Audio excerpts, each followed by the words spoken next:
Saudações, minha gente. Mais uma videoaula nesses tempos de coronavírus e de quarentena para todos nós. Vamos trocar uma ideia hoje sobre Roma Antiga. Dá uma olhada aí. Nosso tema é Roma Antiga,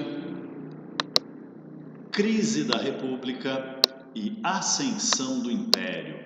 Ou seja, nós vamos estudar a transição daquele momento histórico em que a Roma Antiga, depois de viver essa gigantesca expansão que a gente vê no mapa, acaba se tornando um império na prática, mas tinha um governo de república ainda. Então, a expansão romana trouxe algumas contradições para a realidade dessa cidade-estado que está aqui, ó, no coração da Península Itálica, Roma. O sistema de governo dessa cidade-estado é república. Mas como é que vai fazer para essa república administrar tantos territórios e províncias conquistadas militarmente pela expansão romana? Além disso, quais as consequências que essa expansão trouxe para Roma, além do enriquecimento, além da enorme quantidade de terras, da enorme quantidade de impostos, da expansão do comércio marítimo, tudo isso, né, esses desenvolvimentos positivos que a expansão trouxe para Roma, será que não teve também alguns efeitos colaterais? E é isso que nós vamos tentar entender. Então vamos lá, vamos junto, dar uma olhada aqui comigo. Quando a gente vai falar das consequências da expansão republicana, nós temos que levar em conta algumas situações importantes. A primeira delas é a seguinte: a expansão territorial vai trazer uma enorme conquista de escravos. Veja bem, as guerras romanas de expansão, como todas as guerras de expansão na antiguidade, faziam com que parte dos povos derrotados, que se tornavam prisioneiros de guerra, acabassem sendo escravizados. E aí a questão é a seguinte: quanto mais Roma se expande, maior o volume de escravos na sociedade e na economia romana. De tal forma que, com o tempo, os senhores de terra romanos, os patrícios, vão começar a substituir mão de obra livre por mão de obra escravizada. De modo que os negociantes urbanos, aqueles que têm negócios nas cidades, como os comerciantes, vão começar a mudar a sua mão de obra, de mão de obra livre para mão de obra escravizada. Os donos de oficinas artesanais também vão começar, os artesãos vão começar a usar trabalhadores escravizados, porque o trabalhador escravizado é mais barato e, portanto, gera um maior ganho de lucratividade que o trabalhador livre. E aí a minha grande pergunta é a seguinte: na medida em que a expansão acontece e a escravidão, o escravismo, vai se tornando a forma dominante de trabalho e mão de obra na Roma Antiga, assim como aconteceu em Atenas, assim como aconteceu na Grécia, a minha pergunta aqui sobre Roma é a seguinte então: se a escravidão se torna mão de obra dominante, o que acontece com a plebe? E a resposta é esta aqui, dê uma olhada. A plebe vai se tornando uma plebe proletarizada. Proletarização da plebe. O que quer dizer esse termo, esse conceito? Proletarização. Quer dizer, em latim, a palavra proletarização vem de prole. Prole significa os filhos, a família. Então, proletarização da plebe quer dizer a plebe fica tão pobre que não possui nenhum bem, nenhuma riqueza, nem sequer trabalho, possui apenas a sua prole. Já que a sociedade romana também era patriarcal e machista, o homem era visto como um senhor dentro da sua família. O conceito de proletarização da plebe significa isso. O romano que não possui mais nenhuma forma de riqueza que não seja o controle sobre sua própria família, sobre sua prole, sobre seus filhos.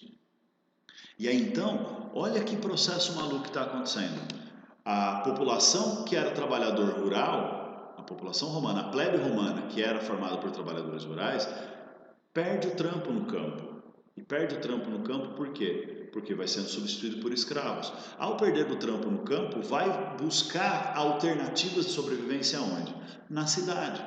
Não só em Roma, mas em todas as cidades que fazem parte agora desse conjunto de territórios que Roma controla, que fazem parte das chamadas províncias romanas. Então a população do campo vai para a cidade. Isso chama êxodo rural. Quando a população sai do campo e vai para a cidade, êxodo rural. E aí, isso gera uma superlotação de gente na cidade procurando emprego, procurando alternativas de vida. E tem alternativa de vida? Tem nada. Não tem por quê? Porque na cidade também a escravidão se torna mão de obra principal.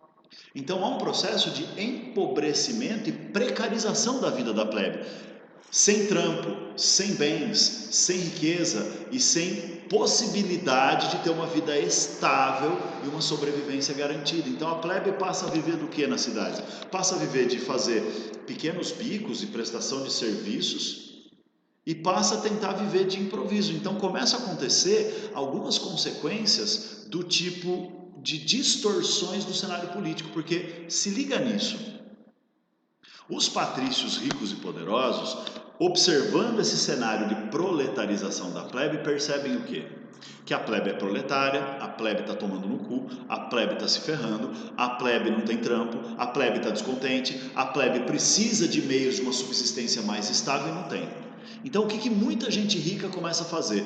Começa a tentar controlar essa plebe pela via da doação de alimentos e espetáculos públicos gratuitos. Então veja, muitos patrícios ricos e poderosos, para conseguir ter apoio da plebe e ganhar a eleição, vão se aproveitar desse cenário de proletarização para doar bens, para doar cesta básica, para doar trigo, para doar alimento, para entregar ingresso para espetáculo público de corridas no Circo Máximo, que era um espaço de espetáculo na Roma Antiga Republicana, de espetáculos teatrais, espetáculos de lutas, de gladiadores, enfim. E esse processo todo vai levar então a que essa plebe crie uma relação de clientelismo com os políticos patrícios ricos e poderosos. O que significa o termo clientelismo? Vem de clientela, de ser cliente. Não é no sentido comercial que nós usamos hoje em dia, de cliente é alguém que compra na minha loja. Clientelismo, na verdade, significa uma relação de dependência. O patrício depende do seu cliente, do plebeu, porque para ganhar voto, para ganhar poder, para conquistar influência. E o plebeu depende do patrício, tem uma relação de clientelismo com o patrício, porque depende do patrício para ter o que comer. Porque depende do patrício para ter entretenimento, diversão e vida cultural. Então essa relação passa a ser apelidada de política do pão e circo. Guarda esse nome porque agora quando? Na época da República Romana, entre o século II antes de Cristo e o século I depois de Cristo, na verdade século II, século I antes de Cristo. Essa relação de política do pão e circo, ou seja, em que a plebe recebe doações de alimentos e espetáculos, isso não é feito pelo governo romano. Isso é feito por políticos romanos comprando voto da plebe, querendo ganhar poder. Então perceba que é muito parecido com a distorção da política democrática republicana que nós temos no Brasil hoje, em que uma parte grande da sociedade vive num grau de miséria econômica, de miséria social e de miséria intelectual, de exclusão e marginalização, que acaba vendo como uma vantagem trocar o seu voto, trocar o seu apoio político por algum tipo de bem ou serviço. Um processo de compra de voto, portanto, de distorção da representatividade. As pessoas não escolhem um representante político por acreditarem nas suas ideias, nas suas propostas, no seu caráter ou na sua história. Escolhem um representante político buscando levar vantagens que ajudem a diminuir a miséria e a diminuir a exclusão social. Então nós temos aí o nascimento de uma distorção política que eu estou chamando aqui, veja aqui por favor, líderes demagógicos. O que quer dizer líderes demagógicos? Quer dizer políticos que defendem ideias supostamente a favor da plebe, que se colocam como líderes plebeus populares, mas que na verdade estão só manipulando a plebe para ganhar poder. Seja através do discurso, seja através desse processo de clientelismo de compra de votos. Então é que louco, surge até uma nova camada na sociedade romana que é chamada de clientes, que são aquelas pessoas que os patrícios escolhiam para fazer contato com a plebe pobre proletária para ganhar o apoio político. Então passa a ter os patrícios, os ricos e poderosos, a nobreza que domina o poder, domina as terras, domina a riqueza e domina a política.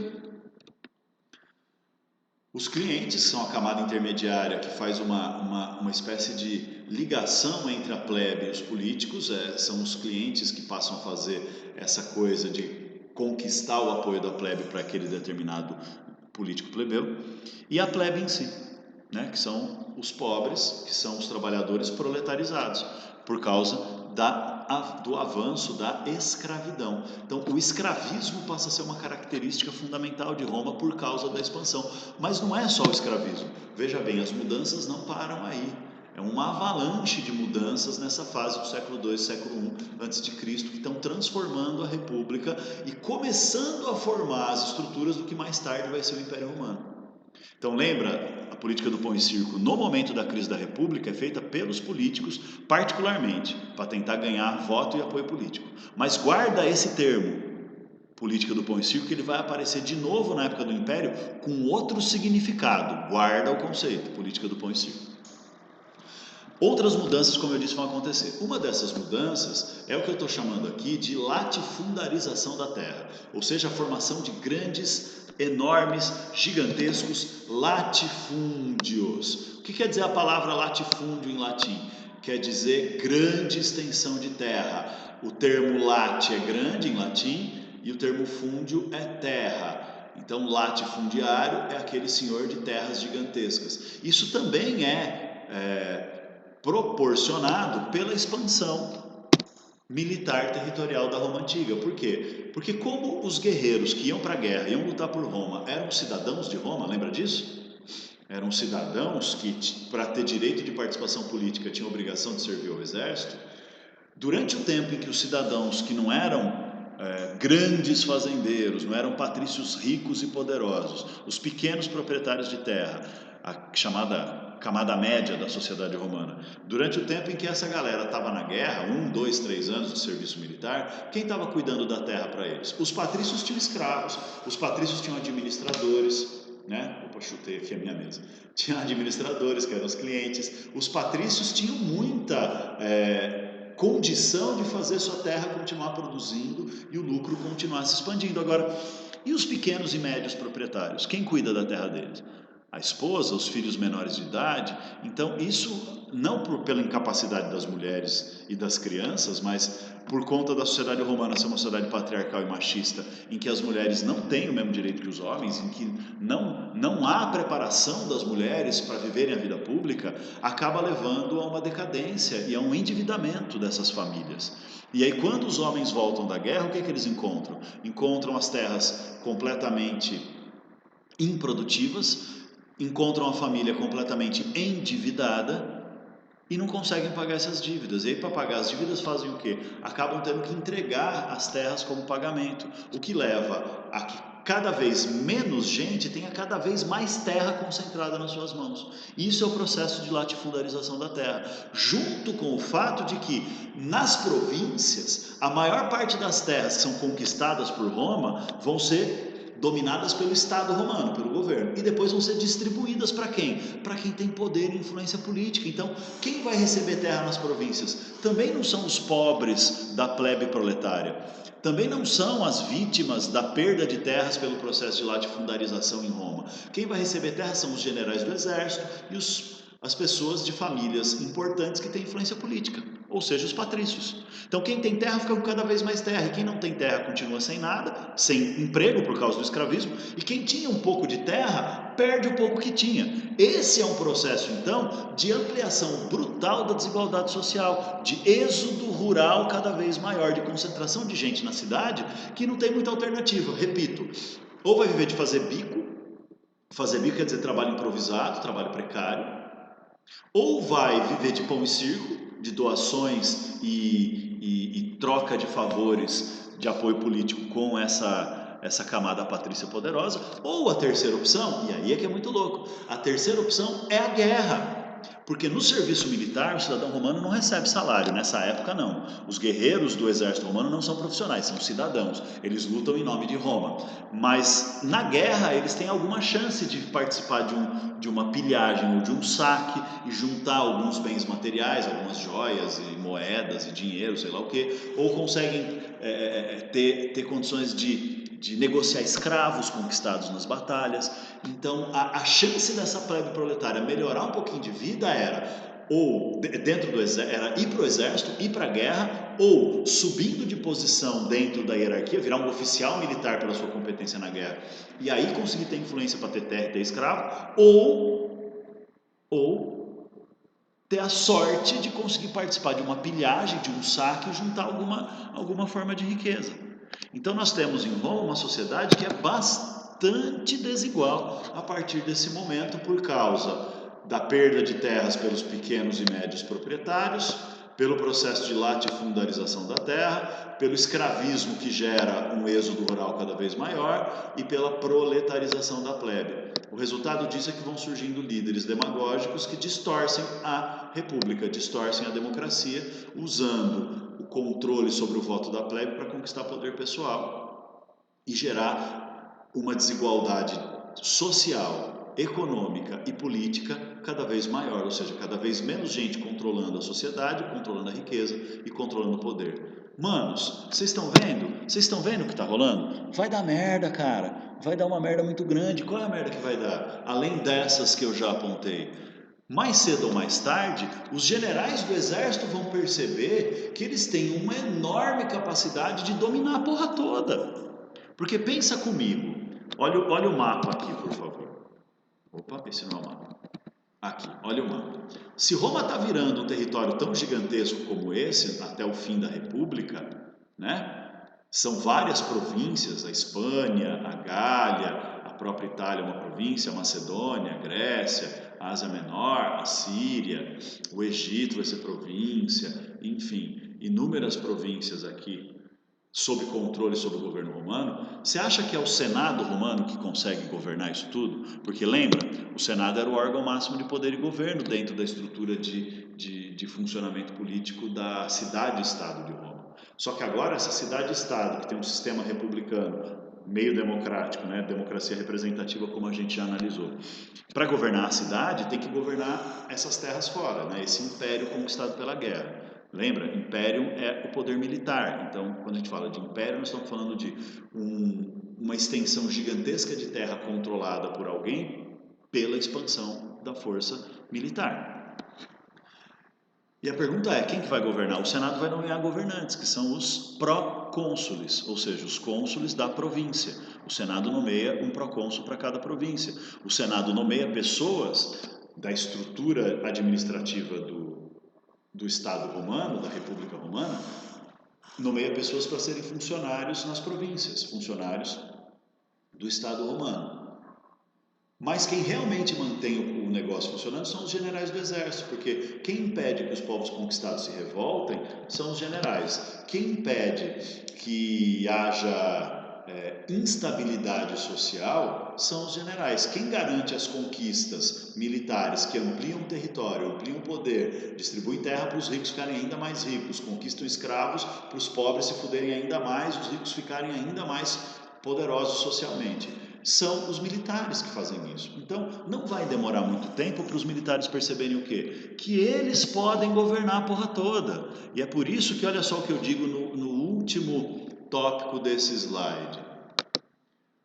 Com o tempo, essas transformações todas da República vão fazer surgir não somente líderes demagógicos, como vão fazer surgir também guerras civis.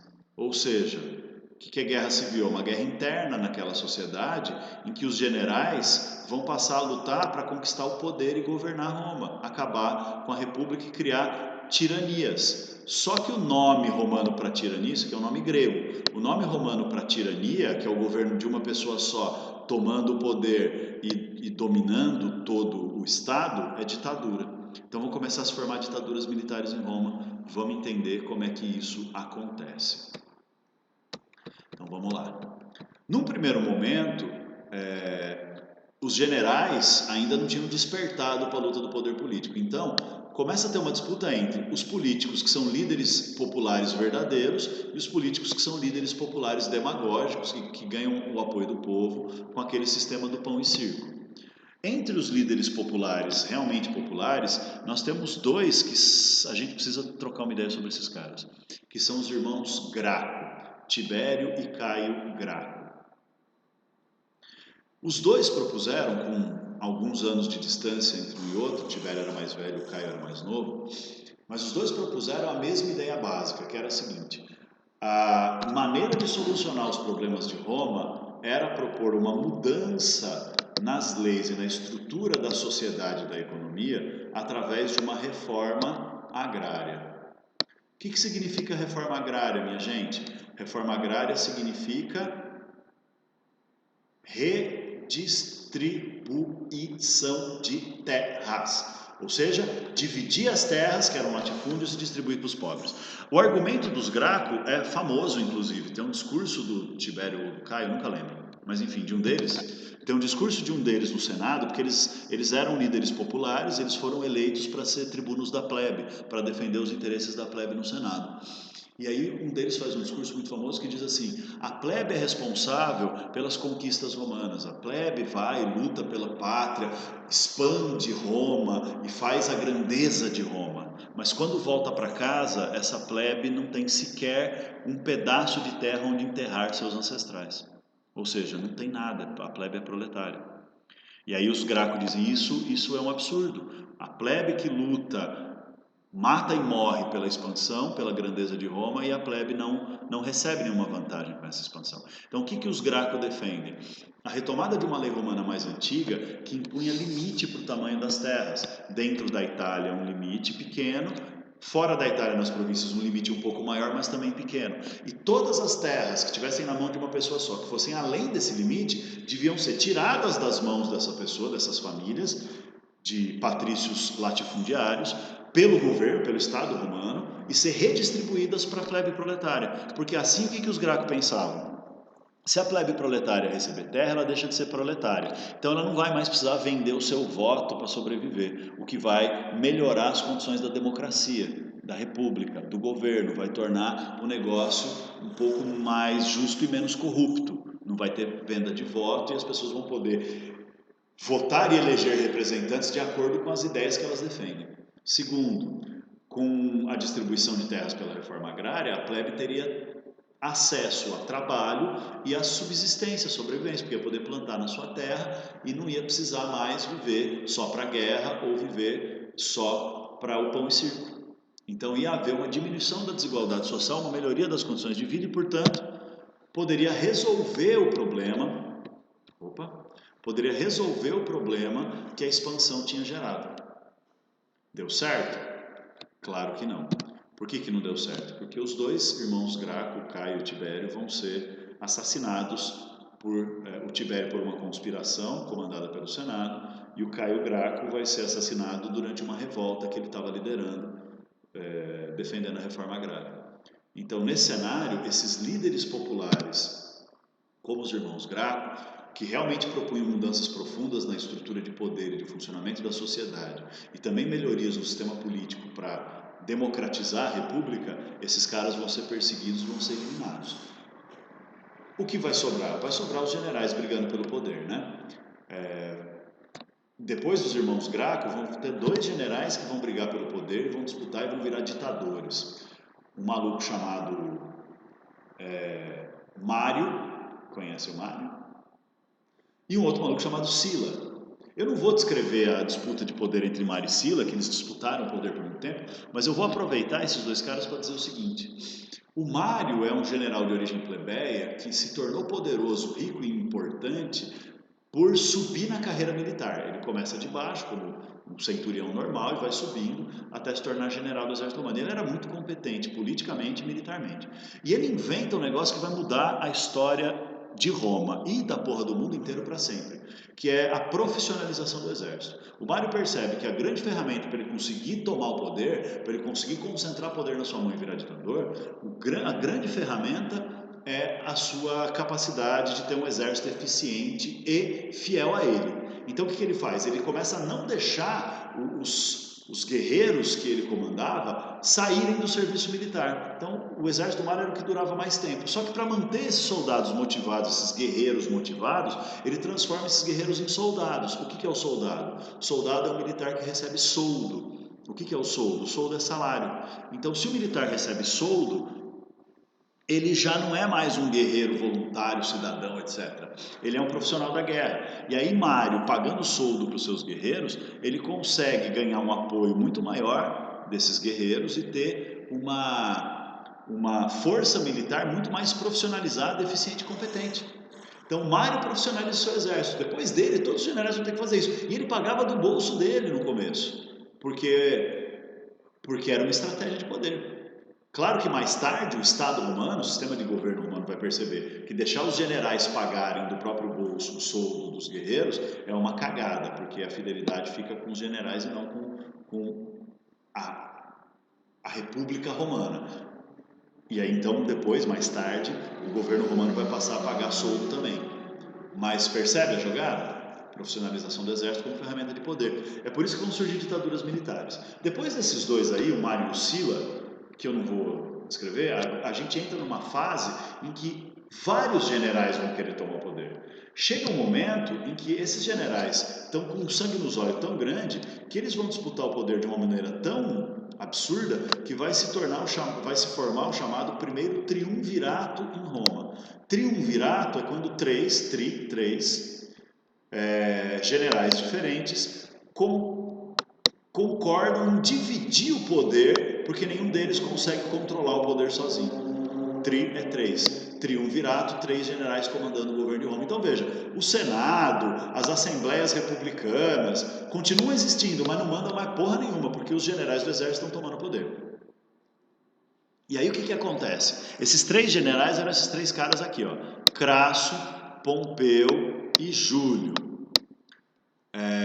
Crasso e Pompeu, o Crasso faz uma cagada muito grande, ele era um general muito arrogante e ele comanda, e os generais romanos iam para o campo de batalha comandar seus exércitos, ele comanda um ataque lá na região da Ásia Menor, da Mesopotâmia, da Síria mais ou menos hoje, e ele perde essa batalha e acaba morrendo lá porque ele achava que o exército romano é uma pica muito grande e ninguém consegue nos vencer. Então ele não se preocupou em estudar o terreno, em estudar as táticas do inimigo, nada. Ele falou assim: vamos vencer essa porra. E já era. E aí ele tomou pau. Crasso. Tomou um pau. Foi morto. Inclusive, se você olhar no dicionário, a palavra erro crasso é um erro fruto da arrogância e da estupidez. Crasso foi um arrogante estúpido, se fudeu. Aí Pompeu e Júlio ficavam, depois da morte de Crasso, ficavam tentando foder com o outro para tomar o poder. Até que o Júlio vai conseguir tomar o poder, porque o Júlio é o cara responsável pela conquista dessa região aqui, ó. Aqui. A Gália. O que é a Gália? É a França atual, né? Por isso que o símbolo nacional dos franceses é um galinho, porque essa região era chamada de Gália, virou a província romana da Gália, porque ela era habitada por um povo chamado de gauleses. Por isso que aqui em inglês, esse mapa está em inglês, está escrito Gaul, porque eram os gauleses. E o que acontece com esse povo, os gauleses? Mais de um século, os gauleses resistiram ao domínio romano. Vários generais romanos tentaram combater os gauleses e vencer os gauleses e incorporar a Gália ao domínio romano e não conseguiram. Até que entra o nosso amigo Caio Júlio e consegue vencê-los. E aí, quando Júlio vence os gauleses, ele percebe que esse é o momento dele dar a rasteira final no Pompeu e tomar o poder sozinho. Porque ele faz o quê? Ele faz o que nenhum general romano tinha feito antes. Existia uma regra ancestral em Roma, que era um treco quase lendário, mas era uma regra meio que regra de ouro, assim, que os generais não podiam entrar no perímetro da cidade com seus exércitos armados para a guerra. Tanto é que o local onde havia as reuniões da Assembleia Centurial, que era o local onde o exército se reunia para ir para a guerra, chamava Campo de Marte. Marte é o deus romano da guerra. O Campo de Marte ficava fora da cidade, para poder unir milhares de pessoas, né, que formavam os exércitos, para fazer a Assembleia Centurial e também para preparação para partir para as expedições militares. E todos os generais, quando voltavam das guerras, tinham que desmobilizar ou seja, desarmar o seu exército ali no campo de Marte. Júlio foi o primeiro cara que não fez isso. Ele tem até uma frase famosa, a hora que ele chega com o seu exército em Roma, ele chega nas margens de um riozinho chamado Rubicão, que era meio que a separação entre o que era dentro e fora da cidade de Roma, né, para entrar nas muralhas de Roma. O César chega na frente da ponte do Rubicão, atravessa a ponte do Rubicão e antes de fazer isso ele diz assim, segundo a tradição, né? Alea iacta est, que significa a sorte está lançada. Isso quer dizer, eu, Caio Júlio, estou fazendo um negócio que ninguém nunca fez antes de mim. Estou jogando a sorte.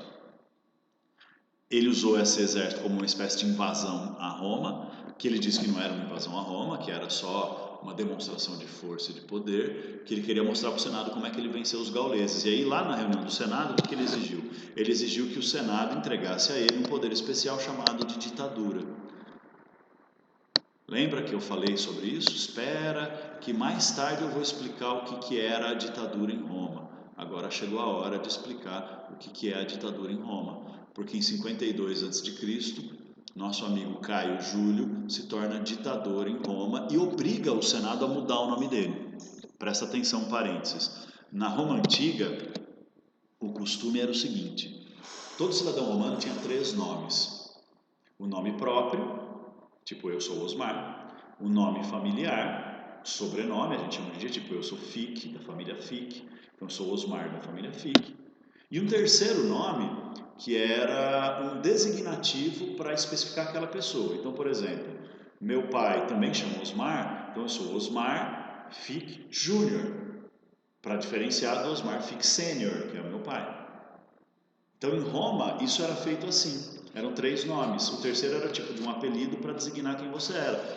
Porque havia poucos nomes próprios na Roma Antiga, tipo uns 20 nomes próprios masculinos, só Caio, Tibério, Marco, enfim, poucos nomes. E eram também poucos sobrenomes familiares, porque as famílias eram clãs. Então, tinha muita gente em Roma com o mesmo sobrenome. Então, as famílias eram gigantescas, de parentes distantes com o mesmo sobrenome. Então, Caio Júlio, tinha um monte de Caio Júlio na família, um monte de Caio na família Júlia. Então, tinha um terceiro nome. Então, por exemplo, tem um filósofo e jurista romano famoso chamado Cícero. Ele era Marco Túlio Cícero, se eu não me engano. Ele era o Marco da família Túlia e ele era apelidado de Cícero. O que quer dizer Cícero? Cícero quer dizer canhoto. Então, na família Túlia, ele era o canhoto. Então, tinha o Marco Túlio Magro, o Marco Túlio Gordo, o Marco Túlio Canhoto, o Marco Túlio Vesgo, o Marco Túlio Feio, o Marco Túlio Bonito, o Marco Túlio Jovem, o Marco Túlio Velho. Tinha um monte de designativo. E esses designativos podiam mudar durante a vida de acordo com as coisas que você realizasse. Então, o Caio Júlio, eu não sei qual era o apelido que ele tinha antes de virar ditador. Mas quando ele se torna ditador e obriga o Senado a lhe dar o poder, ele também obriga o Senado a mudar o apelido dele. Ao Senado reconhecer que ele passava a se chamar dali para frente Caio Júlio César. Esse é o famoso Júlio César. Caio Júlio César. O que quer dizer César? César quer dizer aquele que tem o poder. César quer dizer aquele que domina o poder. Quer dizer o poderoso. Então ele é o Caio Júlio Pica das Galáxias. Ele é o Caio Júlio Poderoso. Ele é o Caio Júlio Fodão. Ele é o Caio Júlio César. Porque ele se torna, então, em 52 a.C., ditador romano. Agora, se liga, eu falei que ia explicar a ditadura, né? A ditadura era uma magistratura, ou seja, era um cargo de autoridade pública que estava previsto na lei. Só que a lei dizia assim: ditador é aquele que concentra todos os poderes nas suas mãos. O Senado pode escolher o ditador por um período de 6 meses em época de crise. Entendeu? Então é assim: o ditador não era um cargo que era ocupado permanentemente por ninguém na estrutura de poder romano. O ditador era um cargo especial só em época de crise. Sei lá, tinha uma revolta de escravos, por exemplo, que teve, né? A revolta de Espartacus, a famosa revolta de Espartacus, que quase derrubou a Roma Antiga. Espartacus era um escravo gladiador que tinha tentado ser cidadão romano virando militar. Ele era um estrangeiro, um germânico, um bárbaro. E aí, na Roma Antiga, conforme o tempo foi passando, quem prestava serviço militar tinha o direito de, se prestar serviço militar por 10 anos, virar cidadão romano. Só que esse Espartacus, ele desistiu do serviço militar e desertou. E aí ele foi preso, escravizado. E aí, como escravo, ele foi mandado para ser gladiador. E E ele liderou uma revolta de escravos gladiadores no lugar onde ele vivia, e essa revolta se espalhou pela Roma inteira como uma grande revolta de escravos que quase derrubou o governo romano, que quase libertou, libertou a escravidão, é meio embaçado falar, mas que quase derrubou a estrutura escravista da sociedade romana. E aí, numa situação que nem essa, era possível então escolher um ditador, alguém para resolver a crise. Só que o ditador, ele não era alguém que tomava o poder. Na lei romana, ele não era alguém que tomava o poder. O ditador era alguém que era escolhido pelo Senado para resolver essa crise. Podia ser, sei lá, uma crise de fome, porque a colheita foi uma bosta. Então, o ditador é o cara que vai esmagar as revoltas populares, vai tentar distribuir comida, enfim, foda-se, resolver a crise. Mas era um cargo eleito, escolhido pelo Senado, de duração de 6 meses. Se em 6 meses o ditador não resolvesse o problema, ele tinha que devolver o poder para o Senado. E aí o Senado escolhia outro ditador. Ou não escolhia mais ditador, porque, sei lá, se o cara escolhido para ser ditador resolvesse o problema antes de 6 meses, ele devolvia o poder para o Senado e as coisas da República voltavam ao normal. Isso era o que previa a lei. Só que o que Júlio César fez? Ele tomou o poder à força e virou César. Então veja, ele se torna ditador desrespeitando a lei. Usa um cargo que existia para épocas de crise e ele diz, olha, crise, tem os generais disputando o poder, então eu preciso do poder para proteger a república. E vira ditador, pela força dele, não por nomeação do Senado. Claro que, diante da força dele, ele cercou o Senado com o exército, o Senado confirma a nomeação dele como senador, porque, ficou com medo. Mas é isso, César toma o poder. Então muita gente costuma dizer, Júlio César é o primeiro imperador. Não, Júlio César não é o primeiro imperador. Júlio César não é o primeiro imperador. Júlio César foi um ditador romano, mas é o auge da crise da República Romana, porque daí para frente, de Júlio César para frente, fica muito claro que não tem como mais a República voltar a funcionar da maneira como funcionava antes, com o Senado sendo o centro de poder, a população dos cidadãos romanos participando das assembleias, escolhendo os magistrados e os senadores, aí o Senado nomeando procônsules e generais, mudou. A tendência é que haja uma centralização cada vez maior do poder. E aí nessa tendência o que vai acontecer? O Júlio César vai governar, em 45 a.C., ele vai obrigar o Senado a dar a ele a ditadura vitalícia. Ditadura vitalícia, 45 a.C. O que quer dizer ditadura vitalícia? Quer dizer que ele obriga que o Senado nomeie como ditador pela vida toda. Aí quando isso acontece, o que o Senado percebe? Que Júlio César não é mais só um ditador temporário como foi Sila, como foi Mário. Júlio César é um cara que veio para ficar e mudar as estruturas de poder na Roma Antiga. Então o Senado, não o Senado todo, mas alguns senadores mais poderosos, de famílias romanas mais importantes, decide fazer uma conspiração contra Júlio César. E ele é assassinado, olha lá, no ano de 44 a.C. Júlio César é assassinado por uma conspiração do Senado. Qual era a expectativa do Senado?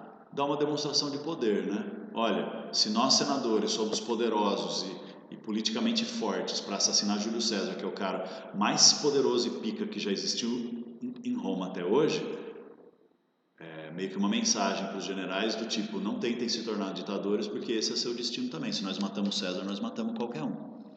Só que não deu certo, Não deu certo. Porque 2 generais do Júlio César decidem tomar o poder de novo para manter o legado de Júlio César. Um general já experiente, perto da aposentadoria, chamado Lépido, e um general jovem e ambicioso chamado Marco Antônio. Marco Antônio, inclusive, era tão jovem e ambicioso que o Júlio César, antes de morrer, ele tinha conquistado o Egito. E para garantir o domínio sobre o Egito, o Júlio César percebeu que precisava conseguir fazer uma ligação com a história e a cultura egípcia, que é aquela ideia do faraó, do Deus encarnado, do poder centralizado e tal. Então Júlio César se casou com a rainha do Egito, que era Cleópatra. Inclusive ela engravidou de Júlio César, segundo a crônica. Mas o Marco Antônio, ele era tão ambicioso que ele percebe isso também, ele também vai virar amante da Cleópatra para também tentar criar uma base mais sólida de poder lá no Oriente a partir dessa ideia de ligação entre um poder, vamos chamar assim, de político e um poder, vamos chamar de religioso, Marco Antônio era um cara muito ambicioso. O Lépido e o Marco Antônio achavam que eles dois iam controlar a política romana a partir daí. Mas não foi bem isso que aconteceu, né? Por que não foi bem isso que aconteceu? Porque tinha esse tiozinho aqui também, ó, um cara chamado Caio Otávio. Quem era Otávio? Otávio era o sobrinho do Júlio César, que era herdeiro dele. Na Roma Antiga, e aí é um parênteses importante, na Roma Antiga o lance da herança funcionava assim.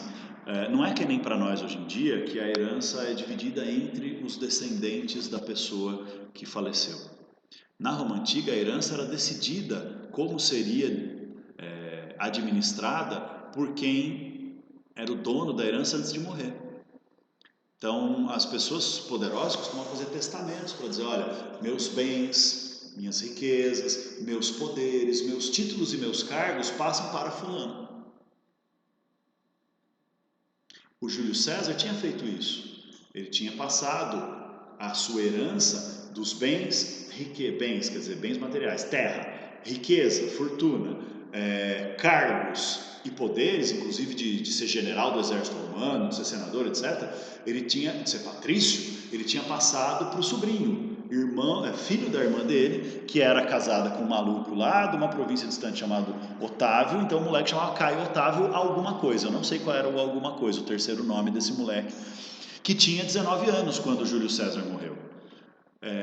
Então ninguém esperava que o Otávio fosse ser alguém que quisesse disputar o poder. Achavam que, porra, o cara é um adolescente, caralho. Ele vai assumir a herança do Júlio César, vai nadar em riqueza o resto da vida. Quando ele for mais velho, for mais maduro, mais adulto, talvez ele queira participar da política aí, como general, como senador, etc. Mas beleza, é isso. Então, o Marco Antônio e o Lépido achavam que eles iam dominar o cenário político e já era. Só que Otávio chegou e botou a pica para fora e falou, eu vou participar dessa merda. E obrigou os outros dois a aceitarem que ele também fizesse parte do governo, formando um segundo triunvirato. Aí você poderia me perguntar assim, caralho, professor, mas como é que o Otávio conseguiu fazer isso sendo tão jovem? Então, mano, o cara era habilidoso politicamente, ele era um gênio da estratégia política, mesmo tão jovem. Ele vivia estudando essa merda. Então, o que ele fez? Ele chegou em Roma, assumiu a herança de Júlio César, e a primeira coisa que ele fez foi ir até o Senado. Foi ir até o Senado declarar que ele queria assumir toda a herança de César, inclusive a obrigação como filho, porque na tradição romana, quando você assume a herança de alguém, você passa a ser chamado de filho dele. Mas seja sobrinho, cunhado, genro, foda-se, você passa a ser filho.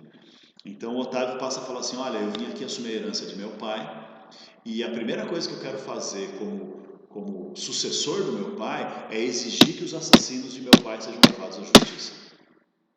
Meu, isso chocou todo mundo. Falou assim, mano, o que esse cara tá fazendo? A ideia dele era a seguinte, ele tá querendo participar do poder, velho. Ele tá querendo mostrar que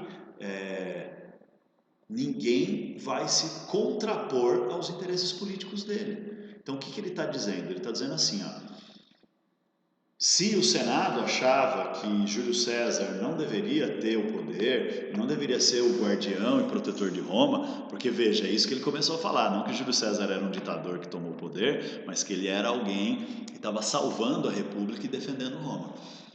O Senado tinha condições de fazer isso de acordo com a lei. Os senadores que conspiraram e assassinaram César cometeram um crime contra o mais importante cidadão romano da história. Então eles têm que ser levados à justiça. E eles foram. Os senadores que conspiraram foram mortos por um tribunal, de acordo com a lei, como assassinos, como conspiradores, contra a República e contra Júlio César. Porque Otávio manipulou politicamente o processo, ele comprou o apoio, ele usou uma parte da fortuna da família Júlia, que agora ele, como herdeiro de Júlio César, administrava toda essa riqueza, ele usou uma parte da herança da fortuna da família Júlia para conseguir acabar com os adversários de Júlio César, que ele já assumiu que eram adversários dele. E com isso ele passou um recado, quem se colocar no meu caminho está fudido. Segunda coisa que ele fez foi pegar uma parte gigante das terras da família Júlia, que era a família mais rica de Roma, mais latifundiária, e ele distribuiu as terras para os veteranos de guerra. Então ele ganhou o apoio do exército, ele deu uma mensagem para os exércitos. Continuem fiéis a mim como vocês foram fiéis a Júlio César, porque é isso que eu tenho para vocês, o reconhecimento do seu valor, da sua importância. Eu não vou só pagar um soldo para vocês, eu vou distribuir terra. Os caras amavam Otávio. E aí a terceira coisa que ele fez foi, ele usou quase metade da porra da fortuna da família Júlia para fazer um mês de festas fúnebres, velório, festa de velório em homenagem ao Júlio César. Porque isso na Roma Antiga era costume. A pessoa que morria quando era uma pessoa importante e poderosa, ela era homenageada com uma festa para dizer, foi recebida pelos deuses e tal. Um mês de balada, open bar e open food nas ruas de Roma, bancado por Otávio. Por isso que não conseguiram impedir que ele fosse parte do segundo triunvirato. Mas claro, né? Os três caras querem o quê? Querem o poder só para eles. Nenhum deles quer ficar no triunvirato por muito tempo. Só que Otávio ele é genial, ele faz uma divisão das terras nesse triunvirato da seguinte forma, ó. Se liga. Mais ou menos, tá? Mais ou menos. Deixa eu até fazer um treco aqui. Para desenhar no mapa e poder fazer melhor. Ó. Essa região aqui da Espanha. Opa, fiz errado. Até aqui assim. Da Espanha e norte da África, essa região vai ser controlada pelo Lépido. Essa região aqui do Extremo Oriente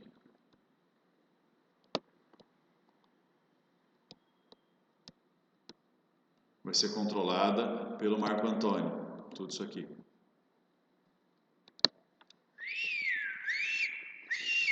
Marco Antônio. E essa região ocidental, lá na Europa, vai ser controlada pelo Otávio. Por quê? Porque aí Otávio, enquanto o Lépido está na Espanha e Marco Antônio está no Egito, porque ele veio aqui no Egito para virar amante da Cleópatra e tudo mais, o Otávio estava em Roma. E estando em Roma, ele está ali manipulando quem? Ganhando apoio de quem? Fazendo a cabeça de quem? Dos políticos, dos senadores, da elite romana, dos latifundiários, das pessoas mais poderosas e influentes da porra toda. Então é o cara que é esperto, é o cara que está preparando um golpe. Está preparando um golpe e ele vai dar um golpe, que é virar imperador. Mas antes, o que ele faz? Quando ele assume a herança de César, ele exige que o nome dele seja mudado. De Caio Otávio alguma coisa para... Como é que ele mudou na primeira vez? Otávio Júlio César. Ele mudou. Otávio Júlio César.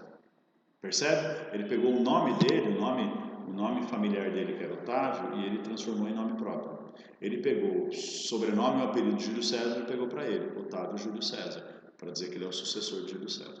Pois bem, com o tempo, o que o Otávio vai fazendo? O Otávio vai manipulando a situação de uma maneira cada vez mais inteligente, de uma maneira cada vez mais habilidosa, de uma maneira cada vez mais eficiente. Então ele chega para Lépido, isola Lépido politicamente, ele fala assim, ó Lépido, ou você me entrega o seu poder, o domínio sobre o seu exército, sobre a sua região, ou eu vou fazer guerra contra você. Lépido já estava velho e já estava na vibe da aposentadoria, beleza. Otávio afasta Lépido do poder e fica um triunvirato, dia 2, né? 2 ditadores dividindo o poder, Otávio e Marco Antônio. E aí, perdão, Otávio, estando lá em Roma, ele começa a fazer uma conspiração contra Marco Antônio, dizendo que, olha, Marco Antônio quer tomar o poder, olha, Marco Antônio quer ser um ditador, olha, Marco Antônio quer ser um faraó de Roma, porque ele se casou com Cleópatra, ele virou amante da Cleópatra, desrespeitando a memória de Júlio César, é um traidor da República, é um traidor de Roma, é um traidor de Júlio César. O Senado precisa aprovar um exército para combater a ameaça chamada Marco Antônio, que ameaça as tradições, as liberdades, as leis e o funcionamento da República. O Senado aprovou. E adivinha quem o Senado nomeou para liderar o exército que ia reprimir Marco Antônio? Exatamente. O Senado nomeou o nosso querido amigo Otávio, que na batalha de Áxio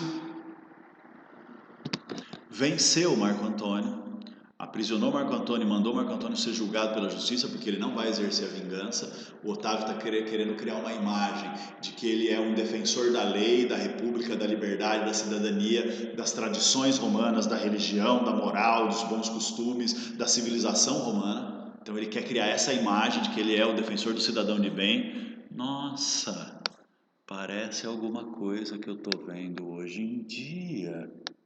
Pois é, veja bem que Otávio é o inventor de uma tradição política autoritária que ainda floresce nos dias atuais.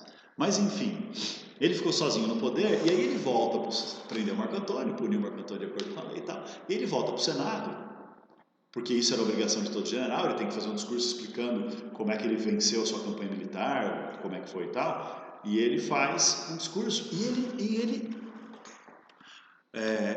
faz um acordo com os senadores aliados dele para que esses senadores proponham que ele seja nomeado ditador. Entendeu a jogada? Ele ia fazer o discurso e no fim do discurso ele ia ser aclamado como salvador de Roma, como salvador da República, como defensor da pátria. E aí os aliados dele iam pedir, temos que nomear ele ditador, temos que dar o poder para ele, porque ele é a única pessoa capaz de salvar Roma, ele é a única pessoa capaz de liderar a nossa pátria.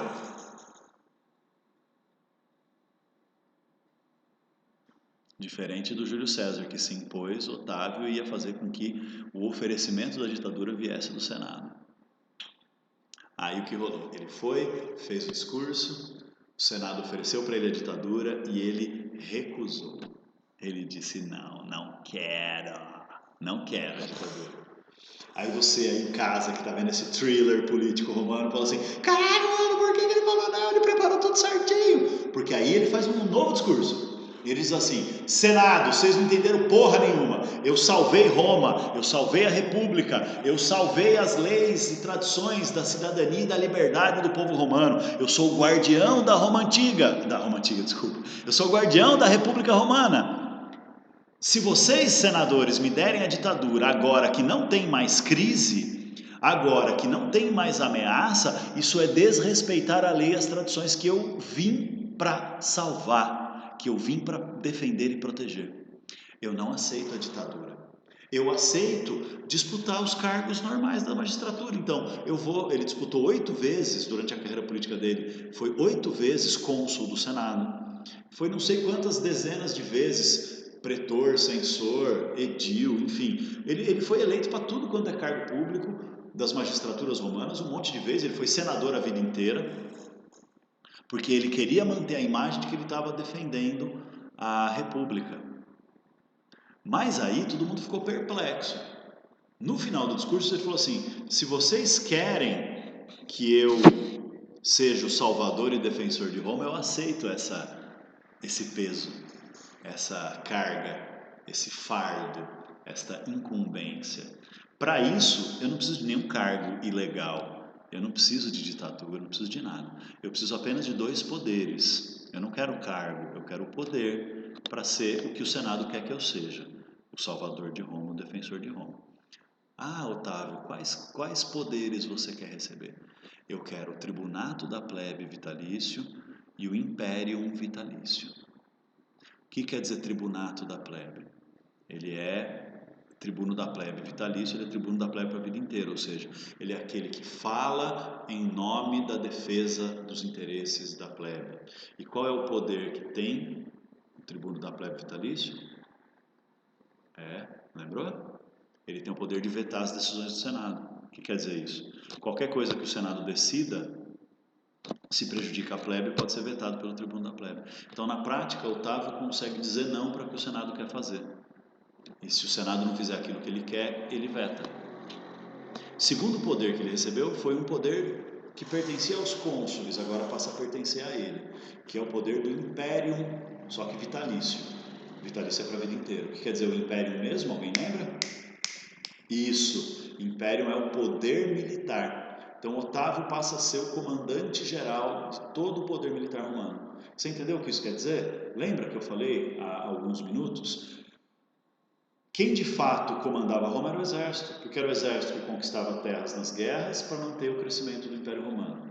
era o exército, por isso chama império, né? Porque cresce o território pela expansão militar. Era o exército que conquistava o escravo, que fazia funcionar a economia romana. Era o exército que mantinha a população das províncias conquistadas obedecendo o governo romano, pagando impostos e seguindo as leis. Então, se não tem o exército, não tem governo romano. Se não tem o exército, não tem domínio romano sobre as províncias e sobre as áreas conquistadas. Se não tem o exército, não tem como sustentar o escravismo nem o latifúndio. Então, quem comanda o exército comanda Roma, e Otávio percebeu isso. Por isso que nós passamos a chamar, Otávio é o primeiro imperador. Por isso que nós passamos a chamar o período que o Otávio criou de Império Romano. Porque a partir daí está muito claro que manda em Roma quem manda no Imperium, quem manda no poder militar que controla toda a sociedade, a economia e o poder político. Então Otávio dizendo, olha que louco, velho, dizendo que ele está salvando a república, respeitando o Senado e devolvendo o poder para o Senado, ele está criando um novo sistema de poder em que ele centraliza o poder nas suas mãos porque ele centraliza o poder militar e ele tem o poder de vetar o Senado. Olha lá. Por isso que eu digo aqui que a partir de Otávio nasce o Império. E ele foi muito foda, velho. Ele foi muito foda porque ele fez isso aqui, ó. Ele não simplesmente aceitou esses poderes, mas ele aceitou também que o Senado nunca, jamais, o Senado deu a ele cargos. Os cargos previstos na lei, as magistraturas e tal, tinham que ser eleitas. Então ele nunca aceitou o cargo de senador, ofereceram para ele umas 3, 4 vezes na vida. Para você ter uma ideia, ele vai ficar no poder em Roma até os 72 anos de idade. Ele toma o poder com 23 e fica no poder até 72. Dos 19 a 23, ele vai manipulando todo mundo. Dos 23 até os 72, ele é imperador de Roma. E ele morre com 76. Porque antes de morrer ele se aposenta e ele passa o poder como herança para o seu sucessor, que era o marido da filha dele, o genro dele chamado Tibério. Então acaba virando uma dinastia de imperadores que vão se sucedendo no poder a partir de Otávio. Mas veja bem, o Otávio ele aceitou do Senado alguns títulos, minha coluna está zoada, alguns títulos, ele vai aceitar o título de príncipes. É por isso que essa fase do Império Romano, veja bem, o Império Romano começa então no século I depois de Cristo e vai durar até o século V depois de Cristo. O Império Romano deixa de existir em 476, mas isso é uma história para a próxima aula. Essa primeira fase, que vai do século I ao século II depois de Cristo, começando com Otávio, passando por seus sucessores e mais 2 ou 3 dinastias, que eu não vou descrever essas dinastias, mas é bom que você saiba, tem a primeira dinastia que é dos Césares, dos descendentes do Otávio, ele lembra, chamava Otávio Júlio César, uma ideia de continuação do poder do Júlio César original. Então, a dinastia dos Césares, depois do Otávio, nós vamos ter mais 10 descendentes dele que vão governar Roma com o título de César. Depois vão vir outras dinastias, que eu não lembro a ordem, mas os Severos, os Antoninos, enfim, várias dinastias que vão manter uma estabilidade do poder nessa longa fase de mais de 2 séculos, que é chamada de Alto Império Romano. Só que na época eles não chamavam de Alto Império Romano, eles chamavam de Principado, porque o primeiro título que o Otávio recebeu e aceitou é o título de Princeps. Princeps quer dizer o quê? Para nós hoje, Princeps é quem é o herdeiro do rei. Princeps é o herdeiro do rei, para nós. Para a Roma Antiga, não. Para a Roma Antiga, Princeps era o primeiro, para a Roma Antiga na época da República, o primeiro e principal cidadão. Então, o Otávio ser nomeado pelo Senado Princeps quer dizer que ele é o cara que sempre vai estar em primeiro lugar nas listas de cidadãos de Roma. O que isso significa? Significa que se ele está em primeiro lugar na lista dos cidadãos de Roma, que ele é o salvador da pátria, o principal cidadão, aquele que tem que ser ouvido antes de qualquer decisão, antes de qualquer medida do Senado. Sacou? É poder simbólico. Por isso que chama principado. Todos os imperadores, a partir de Otávio Augusto, de Otávio, todos os imperadores não vão se assumir como imperadores, eles vão disfarçar o seu poder, fazendo de conta que eles estão respeitando a república. Então, eles fazem de conta que a república continuou, mesmo o Otávio tendo criado um outro sistema de poder, que é o império, os imperadores do Alto Império faziam de conta que a república continuava existindo. Por isso que essa fase é chamada de principado, porque eles não se diziam imperadores, eles se diziam príncipes, ou seja, o primeiro e principal cidadão da república, aquele que tem que ser ouvido, aquele que comanda os exércitos, que é o salvador da pátria. Inclusive o Otávio vai ser nomeado, depois de um tempo, como pai da pátria. Esse é o segundo título que ele aceita, o título de pai da pátria. O que quer dizer o título de pai da pátria? Só teve 2 pais da pátria na história de Roma, Otávio, e o primeiro pai da pátria, não foi Júlio César. O primeiro pai da pátria foi Rômulo. Quem foi Rômulo? O fundador de Roma de acordo com a lenda. O primeiro rei de Roma de acordo com a lenda. Então ele é pai da pátria porque ele é fundador de Roma.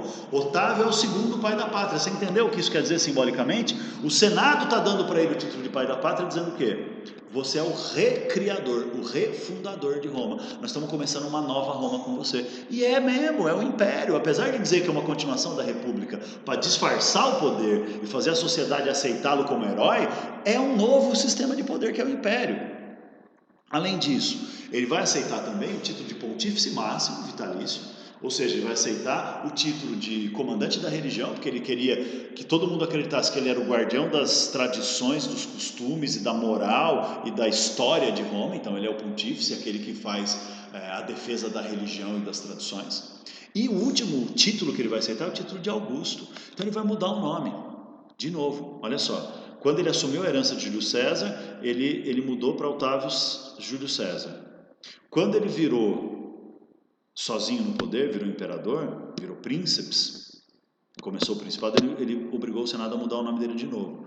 De Otávio Júlio César para Júlio César Otaviano. Você sacou? Ele pegou o nome dele, que era originalmente o nome da família, Otávio, transformou em apelido, ele é um otaviano. Pegou o nome da família Júlia, que era a família mais rica e poderosa de Roma, transformou em nome dele, ele virou Júlio, como nome próprio. César, que era um título, era um apelido, virou nome de família. Então ele transformou aquele nome, o Poderoso, o Pica das Galáxias, o Fodão, em sobrenome dele. Então ele passou a ser Júlio, o Fodão, Pica das Galáxias, Poderoso, Otaviano. É assim que um romano ouvia o nome dele. Júlio, o cara mais rico de Roma, porque é da família mais rica. Então, o ricão, tradicionalzão, poderosão, que é fodão, poderosão, que é Otaviano. E agora, depois de um tempo, ele vai mudar o nome dele de novo. O Senado vai oferecer para ele, claro, por influência dele mesmo, ele vai aceitar o título de Augusto. Augusto é aquele que é inspirado pelos deuses, aquele que carrega dentro de si a chama da inspiração divina. Então Augusto é o divino. Então o nome dele passou a ser Júlio César Augusto. Júlio, o ricão, César, o poderosão, Augusto, o divino. Então, para um ouvido romano, Júlio César Augusto significaria o cara mais rico, mais poderoso e divino de Roma. Júlio César Augusto, o primeiro imperador. Beleza? Então, a partir daí, para nós historiadores, acabou a fase da República e começou a fase do Império. Para terminar essa nossa aula, galera, eu vou tentar mostrar para vocês agora quais são as estruturas fundamentais de funcionamento do poder durante o Alto Império. Porque o Império Romano é dividido em 2 fases. Alto Império, que começa com Otávio, no início do século I depois de Cristo, e vai até o final do século II, começo do século III depois de Cristo, mais ou menos aí quase 2 séculos e meio de Alto Império ou Principado, a fase em que os imperadores, a partir de Otávio Augusto, escondem seu poder disfarçando que eles são príncipes cidadãos da República. A segunda fase vai chamar de Baixo Império. O Baixo Império nós vamos estudar na outra aula, no outro esquema, no outro slide, na outra videoaula, não nessa. Mas o Baixo Império vai do século III até o século V, que é a fase de crise do Império Romano e decadência do Império Romano até ele ser destruído. Então, o Alto Império é o auge da história da Roma Antiga. E nós vamos tentar entender como é que esse auge vai levar ao declínio. Só que agora, para encerrar esta videoaula, nós vamos falar do Alto Império, nós vamos falar do auge. Então, dá uma olhada aqui no esquema com o tio, né? Primeira coisa, então, a partir de Otávio, que virou Augusto, então eu vou falar Otávio, falar Augusto, saibam que é a mesma pessoa. Às vezes eu vou falar Otávio, às vezes eu vou falar Augusto, eu vou falar Otávio Augusto e é o mesmo cara. Então, a partir de Otávio Augusto, nós temos o Principado, que é a fase do Alto Império, que vai ser o auge da história de Roma, quando os imperadores, a partir de Otávio, recebem amplos poderes do Senado principalmente o comando militar, que é o Imperium, por isso que a gente chama essa fase de Império Romano. Então surge o Império, governo nas mãos de um só homem, baseado no poder militar. A partir dessa fase, então, todos os imperadores que vêm a partir de Otávio, todos os imperadores do Alto Império, a partir de Otávio Augusto, passam a dizer que Roma está vivendo uma fase da Pax Romana. O que quer dizer a Pax Romana? Paz Romana. O que é essa ideia de paz romana? Não é que Roma parou de fazer guerra, não, pelo contrário, fazia guerra pra caralho. Pax Romana é porque dentro do Império Romano teve uma estabilização. Roma virou uma sociedade unida e estável. Então, Pax Romana significa é o auge do poder romano no mundo, porque é a fase da estabilização do Império Romano. Essa estabilidade da Pax Romana vai se dar em 3 sentidos. Primeiro, uma estabilidade econômica. Por quê? Porque o escravismo gerou uma mão de obra muito barata, muito produtiva, que gerou muita riqueza, muito crescimento da produção agrícola, da produção nas cidades no artesanato, porque para crescer a produção bastava conquistar e comprar mais escravos. E como as guerras na fronteira eram constantes, as guerras vão conquistando terras e vão conquistando escravos sem parar, a escravidão se fortalece como a base do trabalho em Roma, e isso gera uma estabilidade que faz com que o crescimento econômico, o crescimento da riqueza, a prosperidade e o desenvolvimento romano não pare. Veja, a plebe continua proletária, continua se fudendo, mas a economia romana cresce sem parar. E a plebe, genialmente parte do imperador, a plebe passa a ser sustentada pelo governo, porque como a economia cresce pra caralho pela escravidão e pelos territórios dos latifúndios, o governo cobra imposto pra caralho, e com esse imposto que o governo cobra pra caralho, ele consegue sustentar a plebe e manter a estabilidade social. Então, o segundo elemento da Pax Romana é a estabilidade social. A estabilidade social gerada pelo quê? Gerada por várias coisas, dá uma olhada aqui. Gerada por uma ampla política de estradas e obras públicas, para integrar o poder imperial, ou seja, para estabilizar a sociedade. O poder do Império Romano não tem que estar só em Roma, tem que ser sentido e percebido em todas as províncias, em todos os lugares. Então vai construir estrada, vai ampliar cidades, construir monumentos, palácios, templos, vai, enfim, gerar um monte de grandes obras para integrar o poder imperial, para ficar mais fácil o contato comercial, por terra ou por mar, para ficar mais fácil o envio de tropas para reprimir possíveis revoltas, para ficar mais fácil a circulação dos funcionários do Império Romano, para pôr em prática as leis e as decisões do governo imperial. Então tudo isso, essa integração em poder imperial por essas obras públicas, que além disso gera emprego para a plebe, gera uma série de situações positivas que vão melhorando o domínio do poder imperial. Inclusive a construção de locais para fazer espetáculo público. Ou seja, a construção de grandes teatros e anfiteatros. O mais famoso deles foi construído durante o Alto Império, é o Coliseu. O famoso Coliseu em Roma, que está lá até hoje. O Coliseu foi construído durante a fase do Alto Império. Se eu não me engano, o reinado do imperador Marcos Aurelius, mas eu não tenho certeza absoluta disso, que é Colosseu o nome, né? O Teatro Máximo Colosseu, que é um anfiteatro para fazer espetáculo para a plebe.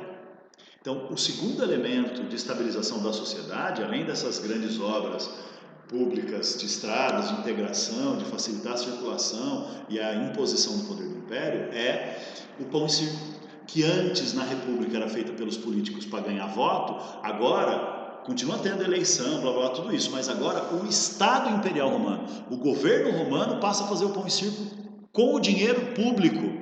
Ou seja, os imperadores passam a sustentar o pão e circo, para que na cabeça do povo, quem que é o protetor, o defensor e o apoiador do povo? O imperador. Então, o Estado romano passa a sustentar a plebe com pão e circo, gerando uma estabilidade social também. E um terceiro elemento de estabilidade social, então, veja, a Pax Romana é estabilidade econômica, com escravismo e a expansão da produção, que gera ampliação da riqueza, que gera mais impostos, que gera mais poder para o império. A segunda estabilização da Pax Romana é a estabilização social, com as grandes obras, fazendo integração do Império Romano e gerando trampo para a plebe, com o pão e circo, o Estado romano sustentando a plebe, e com um processo chamado de romanização. O que quer dizer o processo de romanização? Romanização. Quer dizer a imposição da cultura, das leis, do estilo de vida e da mentalidade romana para o Império Romano inteiro. Então Otávio percebeu que era importante fazer isso, e o que ele fez no reinado dele? Os imperadores que vêm depois, que são vários durante 250 anos, vão expandir o que o Otávio começou. O Otávio vai dividir a sociedade romana de dois jeitos. O primeiro jeito é, a população romana passa a ser dividida entre cidadãos e provincianos. Ou seja, cidadão é quem tem todos os direitos dentro do império, direito de participar da política, porque sim, continuava tendo Senado, continuava tendo eleição nas assembleias, continuava tendo eleição nas magistraturas. Então, o cidadão é aquele que pode participar das eleições, o cidadão ele não paga os impostos que os povos conquistados pagam, então tem vantagem nisso também. Os cidadãos podem ocupar cargos públicos, mas o cidadão tem a obrigação de lutar no exército e recebe salário para lutar no exército. Então, ser cidadão tinha um monte de privilégios e vantagens. Então, ser cidadão romano era um lance de estar, além de fazer parte da civilização que dominava o mundo, tinha um lance de a cidadania romana traz para você vantagens como um cidadão civilizado, manja? E aí a população das províncias vai poder virar cidadão como? Se prestar serviço militar por 10 anos. Percebeu? Então, diferente da Grécia Antiga, que os cidadãos eram um grupo fechado de membros lá do demos, né, que são as famílias das tribos que compõem a polis, na Roma Antiga não, na fase do Império, a ideia de cidadão romano vai se ampliar. No final do Alto Império, durante o reinado do Otávio, quem vivia em Roma era cidadão, quem vivia nas províncias não. Aí no final do reinado do Otávio, começo do Tibério, quem vivia na Itália já tinha conseguido conquistar o direito de cidadania. E com o tempo, todas as províncias vão conquistar o direito de cidadania. Você percebe o que isso quer dizer? Para você ser cidadão romano, você acaba tendo que absorver a língua romana, a cultura romana, os costumes romanos, obedecer às leis romanas, prestar serviço militar para Roma. Isso tudo vai gerando uma padronização da cultura, uma padronização da sociedade, uma padronização da mentalidade, fazendo com que as pessoas que vivem nas províncias, que são conquistados por Roma, eles não desejam combater Roma para voltar a ser livre. Eles desejam participar do Império Romano para virar cidadão. Então isso é uma puta pax romana, é uma puta estabilidade. E dentro de quem é cidadão, Otávio dividiu em 3 camadas. Então tem os cidadãos dos provincianos, com o tempo não vai mais ter provinciano, todo mundo vai virar cidadão. E dentro dos cidadãos tem 3 camadas, que são 3 graus de poder dentro da cidadania. A camada chamada de ordem plebeia, que é a plebe, aqueles que não conseguem ser eleitos para porra nenhuma. A ordem equestre, que é os caras que estão crescendo na vida, estão ganhando poder, e a ordem patrícia, que são aqueles que têm direito de estar na lista dos senadores, na lista das famílias mais poderosas que controlam os cargos mais importantes. Então, os cargos mais importantes de general, blá blá blá, etc., de procônsul, por exemplo, só podia ser ocupado por gente da ordem patrícia. Só que tinha mobilidade, então veja, se você conseguisse subir de vida, você podia passar de ordem plebeia para ordem equestre, e se você conseguisse se tornar uma família poderosa, de ordem equestre para ordem patrícia. Agora, você percebeu o nome ordem equestre, que esquisito que é? Equestre tem a ver com cavalo. Por que, que a camada social que está subindo na vida, a ordem equestre, tem esse nome equestre? Porque a maior chance de ascensão social na Roma Antiga não era pelo trabalho, o trabalho era feito por escravo. Os pobres não iam ficar ricos trabalhando, como até hoje, ninguém fica rico trabalhando. Qual era a chance de ascensão social? Era se tornar oficial do exército, ou seja, subir na carreira militar. E como oficial do exército romano, para diferenciar dos soldados comuns, o oficial andava a cavalo, por isso a ordem equestre, aqueles que andam a cavalo dentro do exército, os oficiais, os que ganharam poder e influência, saem da ordem patrícia, viram ordem equestre e podem virar, saem da ordem plebeia, viram ordem equestre e podem virar ordem patrícia com o tempo. Então essa é a ideia, ao invés das pessoas lutarem contra o governo, se revoltarem, eu sou pobre, eu não quero ser pobre, o que as pessoas passam a fazer? Durante todos os reinados dos imperadores do Alto Império, começando com Otávio Augusto, elas passam a lutar na sua vida para tentar subir de camada social. Então elas não acham que o problema delas tomarem no cu seja nem do governo romano, nem do escravismo que marginaliza e torna proletário e pobre a plebe, nem dos latifúndios que concentram as terras e o poder na mão de pouca gente. Eles passam a achar que a responsabilidade é deles mesmos, que não conseguiram ser competentes para sair da ordem plebeia e virar a ordem equestre, ou que não tiveram força para sair da ordem equestre e virar a ordem patrícia. Então, com esse lance da expansão da cidadania, de quem prestar serviço militar e se tornar romano na mentalidade e no comportamento, poder virar cidadão, e o lance da disputa interna entre os cidadãos para subir de camada social, isso permitiu que Otávio e os imperadores do Alto Império criassem uma enorme estabilidade social, a Pax Romana. Então, repetindo, a Pax Romana tem 3 elementos: estabilização econômica por causa do escravismo, que gera produção, trabalho, expansão da economia e da riqueza, e portanto do poder de Roma. Pax Romana no sentido social, de estabilização social, um império competente, integrado, com estradas e funcionários e exército em tudo quanto é canto para manter a estrutura de poder,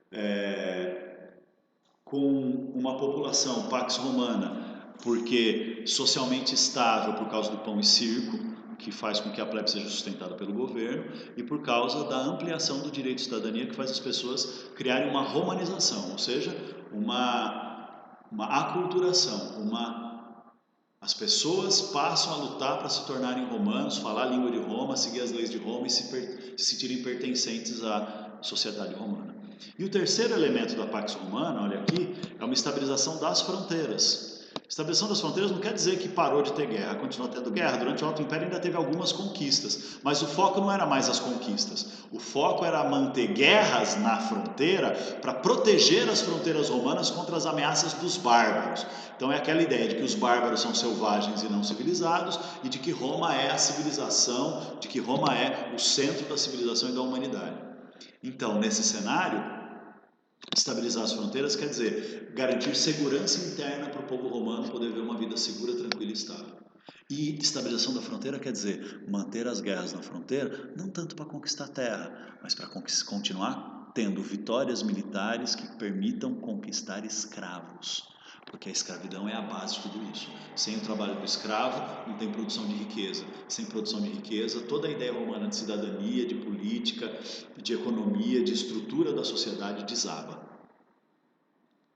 Como então a Pax Romana mantém a estabilidade nas fronteiras, mantém guerras vitoriosas para conquistar escravos, o Alto Império é o auge do Império Romano. Só que isso vai acontecer o quê? Isso vai entrar em crise a partir do século III. E vai entrar em crise a partir do século III por quê? Porque vai dar pau na Pax Romana, vai dar pau nessa estabilização das fronteiras, vai dar pau nessa base de manter a economia através dos escravos. Por isso que, a partir do século III, a gente entra no Baixo Império. Já não é mais Alto Império, porque Roma vai entrar numa crise geral. Não é hoje que nós vamos falar disso, não é nessa videoaula que nós vamos falar disso. Nós vamos discutir o Baixo Império Romano e suas consequências na próxima videoaula. Tudo bem, galera? Espero que vocês tenham podido entender e acompanhar essa aula longa, cansativa, mas acho que bastante completa, que a gente fez sobre a fase da crise da República e a formação do Alto Império Romano. Tiverem dúvidas, vocês me procurem, por favor, nas redes sociais, a gente vai combinar as melhores maneiras de fazer isso e tamo junto, tá bom? Até a próxima, um abraço, tchau!